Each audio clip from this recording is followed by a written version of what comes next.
Magandang gabi, Luzon, Visayas at Mindanao. Narito na ang nagkakaisa at pinakamalawak na pagbabalita. Sa pangunguna ng Presidential Communications Office na kinabibilangan ng Philippine Information Agency, Philippine News Agency, Presidential Broadcast Service Radyo Pilipinas, IBC at PTV. Mula sa PTV, ako po si Sheila Salaysay. Ihahatid namin ang mga komprehensibo at mahalagang balita mula sa iba't ibang bahagi ng bansa. Mula sa PTV, ako po si Joshua Garcia. Ito ang Balitang Pambansa. Ngayong gabi sa Balitang Pambansa, Malacanang dumistansya sa inihaing impeachment laban kay Vice President Sara Duterte. Pilipinas muling iginiit ang matatag na partnership sa United Nations sa paglabag sa korupsyon. Civil Aviation Authority of the Philippines pinayuhan ang mga piloto na iwasan muna ang pagdaan sa bahagi ng Bulkang Taal matapos muling magbuga ng abo kaninang umaga. At halaga ng Loss and Damage Fund sa typhoon-prone ng mga bansa tulad ng Pilipinas, binigyan din ni Pangulong Ferdinand R. Marcos Jr. Una po sa ating mga balita, ipauubaya na ng Malacanang sa Kamara ang proseso ng impeachment complaint na isinampa laban kay Vice President Sara Duterte. Ang detalye sa Balitang Pambansa ni Glazel Pardilla ng PTV Manila. Statement of the President is unambiguous na wala kaming kinalaman dyan, and we are not going to encourage that. Yan ang tugon ni Executive Secretary Lucas Bersamin kaugnay ng impeachment complaint na isinampa laban kay Vice President Sara Duterte sa Kamara. Kahapon, inendorso na Akbayan Party List ang reklamong impeachment kay Duterte na isinampa ng ilang civic group at pamilya ng mga biktima ng tukhang. Ilan sa mga nabanggit na basihan ay culpable violation of the Constitution, graft and corruption, panunuhol, pagtataksil sa tiwala ng publiko at iba pang mabibigat na krimen. Malinaw anyang sariling inisyatiba ito ng mga pribadong mamamayan. The President has been very clear about his position on this. So any suggestion na political yan or instigated by our side, no, that is never true. Ipinaubaya ng Malacanang ang proseso sa Kamara at muling iginiit ang pahayag ni Pangulong Marcos na walang maidudulot na mabuti ang impeachment kay Duterte. Right now, mahirap kaming mag-comment dyan. But alam mo, what the House of Representatives is saying is we let the process flow. Kami naman, what do we need to say? The President already made a clear and unambiguous statement that he would not support an effort to impeach kasi distracting. Marami tayong pangangailangan na gawin. Importante sa bayan. Ha? So, ganun dapat. Naging matunog ang pangalan ni Duterte nitong mga nakalipas na araw dahil sa hindi maipaliwanag na paggasta ng confidential fund at pagbabanta nitong pagpatay kay Pangulong Marcos. Mula sa PTV Manila, Glazel Pardilla, Balitang Pambansa. Pinayuhan ni Senate President Francis Escudero ang mga kasamahan sa Senado sa gitna ng inihaing impeachment sa Kamara laban kay Vice President Sara Duterte. Payo ni Escudero, iwasan muna ang pagkomento tungkol sa mga alegasyon sa reklamong impeachment. Kailangan kasi aniyang manaig ang prinsipyo ng hustisya at pagiging patas at masigurong lahat ng kanilang tatahakin ay nakaangkla sa rule of law. Tiniyak ng mga kongresista na daraan sa patas at tamang proseso ang impeachment complaint na inihain sa Kamara laban kay Vice President Sara Duterte. Ayon kay Tingog Party List Representative Jude Asidre, tungkulin ng Kamara na pangasiwaan ang mga ganitong reklamo, kaya't gagampanan nila ang mandatong ito alinsunod sa batas. Kasabay niyan, makakaasa rin niya ang taong bayan na hindi nila pababayaan ang iba pa mahalagang isyu ngayon. Sang-ayon din dyan si Bataan 1st District Representative Geraldine Roman. Samantala, ang Makabayan Bloc, inanunsyo namang may isa pang impeachment complaint na ihahain sa Kamara laban sa Vice Presidente sa loob ng linggong ito. Ayon kay Kabataan Party List Representative Raul Manuel, ibang people's organizations ang nagkasa nito at kumpiyansa silang uusad ang complaint sa Kamara kahit pa sinasabi ng ilan nakapos na ito sa oras. Well, tingin ko dahil December 18 pa, yung last day ng session ng House of Representatives, ako optimistic ako na merong sapat na panahon, tapos merong time pa before the campaign period kasi ang session ng Congress magre-resume po siya by January 13 after nung holiday break. So ibig sabihin may ganong panahon pa para sa mga senador na upuan din talaga ang impeachment complaint na ipo-forward ng Kamara assuming nga na ayun susulong siya. Kailangan mabigyan natin ng kaukulang pansin at atensyon yung mga issue na mahalaga sa taong bayan sa ngayon, pero hindi rin natin kailangan talikuran ang constitutionally mandated, ang mandate ng konstitusyon sa Kongreso, sa mababang kapulungan, na aksyonan ang mga impeachment complaint. Rest assured na kung anumang processing, no, deliberations, they will be transparent and they will follow to the small letter, no? Due process will be followed. Puspusan ang ginagawang hakbang ng administrasyon ni Pangulong Ferdinand R. Marcos Jr. para labanan ang korupsyon sa bansa. Sa ikalimang State Conference ng United Nations Convention Against Corruption o UNCAC Implementation and Review, ipinananawagan ng Chief Executive ang paglilingkod ng may katapatan, malasakit at integridad na siyang isinusulong ng bagong Pilipinas. Binigyan diin din ng Pangulo ang mga hakbang ng pamahalaan para mapigilan ang korupsyon at makapagtatag ng pamahalaang may integrity at accountability. Kabilang dito ang pagsasabatas ng New Government Procurement Act, kung saan electronic na ang bidding o paraan ng pagbili ng produkto at serbisyo ng pamahalaan. Hindi lamang nito mapapabilis ang proseso, kundi para bigyang daan ang detalyadong pag-audit, mapigilan ang katiwalian at mabawasan ang paggamit ng papel. Hinamon ng Presidential Legal Counsel na si Juan Ponce Enrile ang mga nagsusulong ng revolusyon o people power na ipakita ang kanilang kakayahan kung talagang desidido nilang gawin ito. Babala ni Enrile, mabigat na responsibilidad ang pagkakasa ng anumang malawakang kilos protesta.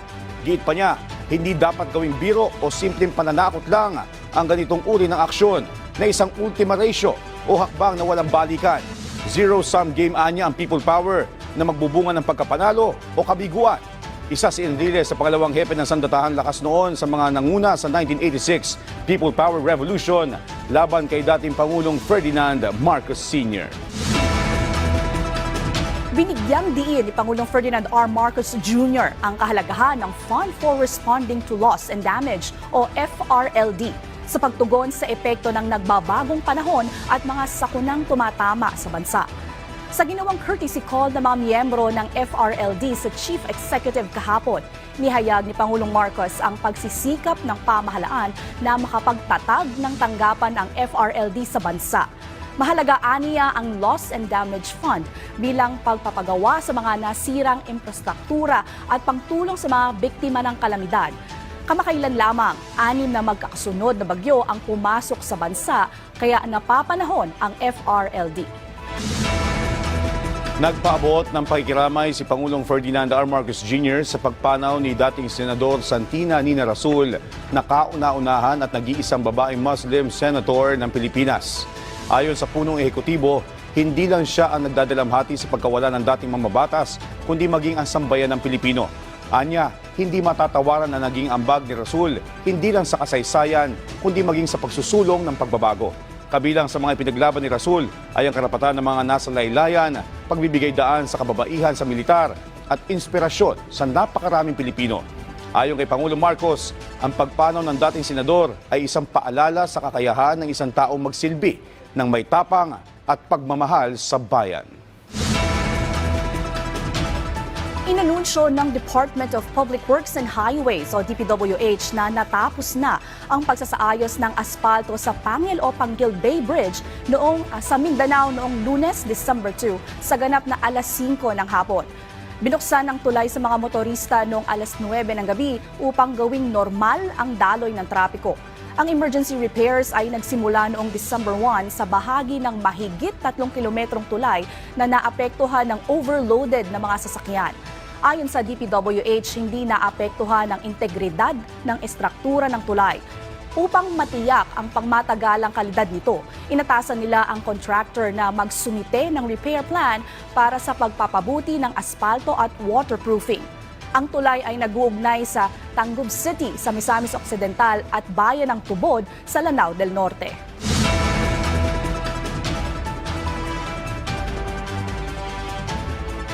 Nakaranas ang malaking bahagi ng bansa ng kalat-kalat na pag-ulan dahil sa epekto ng amihan at shear line.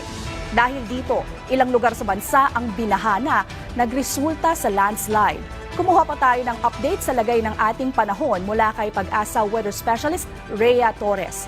Magandang gabi, Ms. Rhea. Magandang gabi po sa ating mga tagapakinig sa maging lagay po ng panahon natin sa susunod na 24 oras dito po sa ating bansa. Sa ngayon po patuloy pa rin ang epekto ng shear line sa may bahagi po northeastern sections ng northern at central Luzon, especially as well as sa may Kalayaan Islands. Kaya magpapatuloy pa rin po yung mga pag-ulan or maulan na panahon, particularly sa may Cordillera Administrative Region, ilang bahagi po ng Ilocos Region, sa may Aurora, Kalayaan Islands at sa nalalabing bahagi or sa malaking bahagi po ng Cagayan Valley. At lalong-lalo na po sa areas ng Cagayan at Isabela, gayon din sa mga karatig na probinsya, ay pinag-iingat po sa mga posibilidad na malalakas na mga pagulan na posible pong magdulot ng mga pagbaha pati na rin yung pagguho ng lupa. Meanwhile, dito po sa Metro Manila at sa nalalabing bahagi po ng ating bansa, improving weather conditions po tayo. So kung may mga pag-ulan man, ay panandalian lang or saglitan lamang na mas madalas nararanasan sa hapon o sa gabi, dulot po yan ng mga localized na thunderstorms. At sa mga susunod na araw or particularly sa susunod na 2 araw, inaasahan po natin na magpapatuloy pa rin yung epekto ng shear line, lalong-lalo po sa may bahagi ng Hilagang Luzon, dyan po sa may areas ng Cagayan at Isabela. Kaya patuloy po pinag-iingat yung ating mga kabayan dyan dahil inaasahan pa rin yung tuloy-tuloy na mga pag-ulan. At sa kalagayan naman po ng ating karagatan, wala po tayong gale warning na nakataas sa anumang baybayin ng ating bansa. Malayo po mga kapalat ang ating mga kababayan, mga isda, pati na rin yung may mga maliit na sakyang pandagat, iba yung pag-iingat lamang po sa mga planong pumalaot sa may dagat baybayin po ng Northern Luzon dahil inaasahan pa rin po yung katamtaman hanggang sa maalon na karagatan. Yan lang po latest mula dito sa Pag-asa Weather Forecasting Center. Rhea Torres po, magandang gabi. Maraming salamat, Pag-asa Weather Specialist Rhea Torres. Naniniwala si Presidential Advisor Larry Gadon na walang magiging epekto sa ekonomiya ang isinampang impeachment complaint laban kay Vice President Sara Duterte. Ang detalye sa Balitang Pambansa ni Angela Peñalosa ng Radyo Pilipinas. Kung si Presidential Advisor for Poverty Alleviation Secretary Larry Gadon ang tatanungin, malakas ang ground sa impeachment complaint laban kay Vice President Sara Duterte. Pero hindi aniya napapanahon ang pagsasampa nito sa Kamara dahil sa kakaunting sesyon na lamang natitira sa Kongreso. Teka muna. Very strong grounds sa impeachment. Yung betrayal of public trust, graft and corruption, and high crimes, nandyan lahat yan. Ang problema lang, December 3 na ngayon. In just a matter of one week or mahigit, ay Christmas break na ng Congress. At yan ay magre-resume sa January, mga 3rd week of January. Pero magse-session lang yan ng mga 2 o 3, mag-adjourn na yan kasi election period na eh. Paliwanag pa ni Secretary Gadon, bagamat iginagalang niya ang pagsasampa ng impeachment ng Akbayan Party List at ilang civil society groups laban kay VP Sara, may 1-year ban sa paghahain nito sa Kamara. Winawarningan ko nga sila na ang filing of impeachment can only be done once a year. Pag final ngayon yan at ininsist nila na umandar ang hearing yan, yan ay hindi natapos, then next year hindi na makakapag-file ng impeachment. Kasi meron ng 1-year ban. Yun ang problema 1-year limit. Binigyang diin ng kalihim na walang magiging epekto sa ekonomiya ang isinampang impeachment laban kay VP Sara. Dagdag pa ni Gadon, walang dapat ibang sisihin kundi ang Vice President dahil sa hindi maipaliwanag na confidential funds. Itong lahat ng kaguluhan na to, walang ibang dapat sisihin dito, hindi si VP Sara din. Kasi sino ba ang humingi ng doble-doble na budget, preso. Dati nga yung kay Lenny, kay Madam Lenny, 700 plus lang ang kanyang budget. Ito, more than 2 billion ang hinihingi. Di siyempre, nagtaka yung mga congressman, bakit kanya kalaki hinihingi mo? Para saan ba yan? So, inisa-isa yun. Ngayon, lumabas doon na yung 700 million pala ay para lang sa intelligence funds. Di siyempre, nagulat sila, bakit ganyan kalaki? Di, ni-review nila. Ayun, lumabas lahat doon ng mga katiwalian. Mula sa PBS Radyo Pilipinas, Angela Peñalosa para sa Balitang Pambansa. Susunod sa Balitang Pambansa, BSP naghahanda na sa pag-issue ng First Philippine Polymer Banknote Series. At diwa ng Pasko, ramdam na sa Cordillera Region. Lahat ng yan sa pagbabalik ng Balitang Pambansa.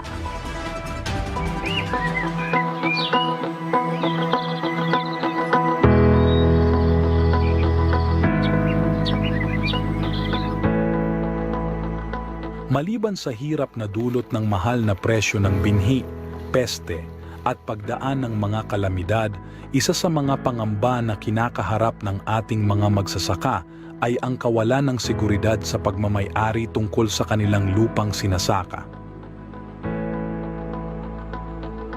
Isa sa mga nakaramdam na kailangang aksyonan ng isyung ito ay si Mang Alex Monciano. Ang pangunahing hanap buhay ni Mang Alex ay ang pagtatanim ng mga puno ng lansones, niyog at saging. Ayon sa kanya, ang pagsasaka simula pa nung pagkabata namin, kasi ang mga magulang po namin mga magsasaka na talaga. Sa kabila nito, batid pa rin ni Mang Alex ang hirap na wala silang individual na titulo na pwedeng panghawakan. Ay hindi man sa iyo yan, kundi ito yung sa akin, ito yung ganito. Magkakagulo pa kasi magkakapatid kung kayo magkakapatid. Mabuti na lamang ang kagawaran ng reformang pansakahan ay naglunsad ng isang proyekto upang mapagtibay pa ang seguridad sa pagmamay-ari ng lupa ng ating mga magsasaka. Kaya naman malaki ang pasasalamat ni Mang Alex sa DAR at sa administrasyon ni Pangulong Ferdinand Marcos sapagkat nagkaroon ang mga kagaya niya ng pagkakataong mapaunlad ang kanilang mga lupang sakahan.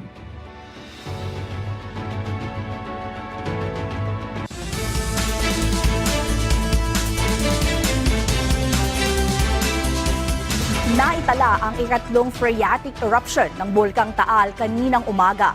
Tumagal ito ng 4 na minuto mula alas 5:58 hanggang alas 6:02 ng umaga.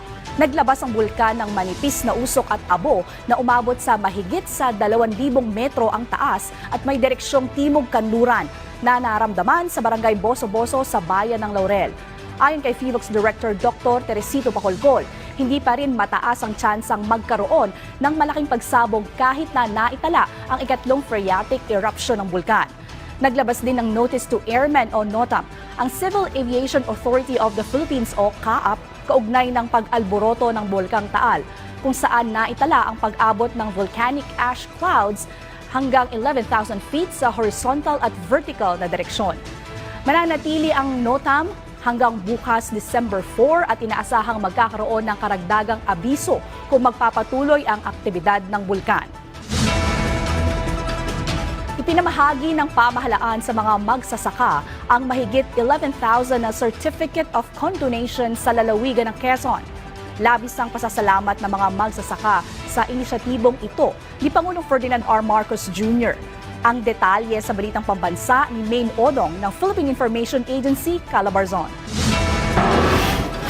Napaiyak dahil sa saya ang mga magsasaka at kanilang kaanak ng opisyal na pangunahan ni Pangulong Ferdinand R. Marcos Jr. ang pamamahagi ng e-title at Certificate of Condonation with release of mortgage sa mga agrarian reform beneficiaries sa Quezon nitong ika-29 ng Nobyembre. Alinsunod sa RA 11953 o New Agrarian Emancipation Act, layong maalis ang pagkakautang o mortgage obligations ng mga magsasaka. Para sa isang beneficiaryo, malaking biyaya ang programa na makakatulong aniya sa kinabukasan ng kanilang pamilya. Sobrang laking tulong po at pinagkaloob niyo po to sa amin. Sobrang saya po. And thank you kay Lord po kasi nagkameron po tayo ng presidente na mapagmahal po sa ating bansa. Lalong-lalo po dito sa ating kung nangyayaring maraming kalamidad. Tuloy-tuloy pa rin po yung pagsuporta at pagtulong po niya. Nagpaabot naman ng pasasalamat ang pamahalaang lalawigan sa ibinigay na tulong at pagtupad ni Pangulong Marcos sa pangako nito para sa mga magsasaka. Yung pangarap nila na finally magkaroon po sila ng sariling lupa sa pamamagitan po ng pagbibigay po ninyo ng pagpapahalaga sa batas na inyo pong isinulong na mapirmahan ang New Agrarian Emancipation Act. Ito po talaga ay nagpupunyagi ang mga taga-Quezon. I think sa buong Pilipinas po, unang-una ang Quezon na nagpunyagi dito sa benepisyo na inyo pong ibinigay. Ang paggawad ng e-title sa Certificate of Condonation sa tulong Andar ay bahagi ng atikain ng administrasyon ni Pangulong Ferdinand Marcos Jr. na bigyan ng kaginhawahan sa utang at kanilang mortgage obligations ang mga magsasaka at kanilang mga pamilya. Mula sa Philippine Information Agency, Calabarzon, Maynodong, Balitang Pambansa. Ramdam na ang diwa ng Pasko. Bukod sa kapayapaan, pagkakaisa at pag-unlad, may iba pang kahilingan ang ating mga kababayan sa Balitang Pambansa ni Florida Robles ng Philippine Information Agency, Cordillera. Ramdam na ang diwa ng Pasko. May Christmas wish ka na ba para sa ating bayan? Siyempre, peace as always. Kailangan magkasundo lahat. Kapayapaan at pagkakaisa. Ilan lamang yan sa Christmas wishes ng ating mga kababayan para sa bansang Pilipinas. Ito ay sa gitna ng mga issue na kinakaharap ngayon ng pamahalaan. Umaasa ang ating mga kababayan na ngayong Pasko, maisasantabi ang mga hidwaan at ang mananaig ay ang pagkakaunawaan at kapayapaan. Para sa estudyanteng si Francesca, hangad din niyang magkaroon ng kaayusan sa gobyerno. Sana po magkaroon ng kaayusan po sa government, lalo na po sa mga susunod na election. Kung maaari, walang bangayan kung maaari sana. Para lang mga mamamayan, lalong magkaroon ng tiwala sa gobyerno. In the spirit of Christmas, sana po maayos tayong lahat, sana po maging peaceful na. Pag-unlad at pagbabago. Ito naman ang Christmas wish ng iba. Tiwala sila na ang pag-unlad ng bayan ay pag-unlad din ng mga mamamayan. Hope that we will see better days, better lives for the people of the Philippines, and love for each other. I just hope that this Christmas, it will bring us more positivity and more than so, the spirit of love and giving. Ngayong Pasko, hiling ng karamihan ang mas matibay na samahan para sa matatag na pamahalaan at bayan. Florida Robles ng PIA Cordillera para sa Balitang Pambansa. Iba't ibang game developers sa Mindanao ang lumahok sa Level Up Game Development Challenge ng DOST kung saan ipinamalas nila ang kanilang talento sa paggawa ng video games. Ang detalye sa Balitang Pambansa ni Quensley Bocobo ng IBC 13.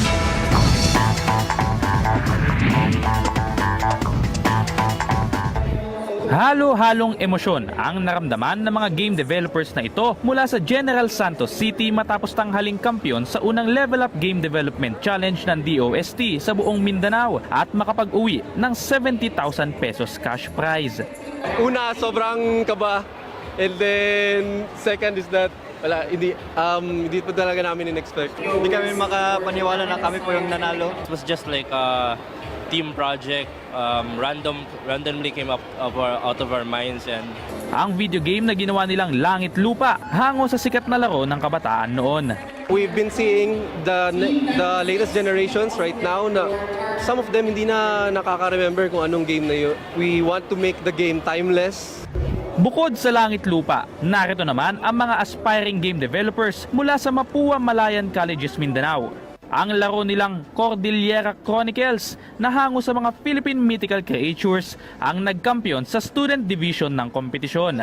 Ayon kay Abdul, unexpected win ito para sa kanila. Pumunta kami sa competition expecting na meron kaming ma-provide as a developer student for the culture sa Philippines po. And we ended up being the champions, and we are really honored to be the champions of the first Level Up DOST Challenge. Ang kompetisyon na ito ay parte ng advokasya ng DOST na pausbungin ang kultura ng ating bansa gamit ang esports at teknolohiya. Nagkaroon na rin ng partnership ang ahensya sa Esports World Federation para magkaroon ng mas malawak na koneksyon ang mga Filipino game developers tulad ng 96 Studios at Excelsior Mapuan Creatives. Dito natin pinapakita yung creativity ng ating mga kababayan at alam nyo naman na malaking suporta ang binibigay ng ating gobyerno pagdating sa creative industry. At ang DOST ay may suporta sa creative industry. Binigyang diin din ni Secretary Solidum Jr. dahil sa mga programang katulad nito, maraming foreign investors ang naeengganyo na mag-invest o magbigay trabaho sa mga Filipino game developers. Aniya, maaring asahan ng ating mga aspiring developers na magkakaroon ng mas maraming ganitong programa ang DOST. Mula sa IBC 13, Quenzel Bocobo para sa Balitang Pambansa. Nakipagpulong si DMW Secretary Hans Leo Cacdac sa magulang ni Mary Jane Veloso na sina Nanay Celia at Tatay Cesar Veloso sa kanilang tanggapan sa Mandaluyong City. Kasama sa pulong sina Joanna Concepcion at Josefina Carolina Pinquian ng Migrante International. Ibinahagi ni Secretary Cacdac na nakauwi na sa Pilipinas ang anak nilang si Marites noong November 29, 2024 at tumanggap ng financial assistance. May dagdag pang suporta para sa pagpapaayos ng kanilang tahanan sa Nueva Ecija. Ipinaabot naman ni Nanay Celia ang pag-aalala nang tumanggi ang apo nilang sumali sa TESDA training na inihandog ng DMW. Inirekomenda naman ni Undersecretary Dominic Rubia Tutay ang psychosocial counseling para maihanda ang apo sa pagsasanay. Humiling din ang pamilya ng tulong sa DFA para sa posibleng pagbisita kay Mary Jane. Tiniyak ni Secretary Cacdac ang kanyang pakikipag-ugnayan sa DFA at dagdag na medical assistance mula sa OFW Hospital sa Pampanga. Bayan, 22 days na lang at Pasko na. At dyan po nagtatapos ang 30 minutong ulat sa bawat sulok ng bansa. Samahan niyo kami muli mamayang alas 9:30 ng gabi para sa updated at pinalakas pang balitaan. Mula sa PTV, ako po si Joshua Garcia. Ito ang pinalawak na puwersa sa pangunguna ng Presidential Communications Office, kabilang ang Philippine Information Agency, Philippine News Agency, Philippine Broadcast Service, IBC at PTV. Mula sa PTV, ako naman po si Sheila Salaysay. Hatid sa inyo ang komprehensibong paghimay sa mahalagang usapin dito lang sa Balitang Pambansa.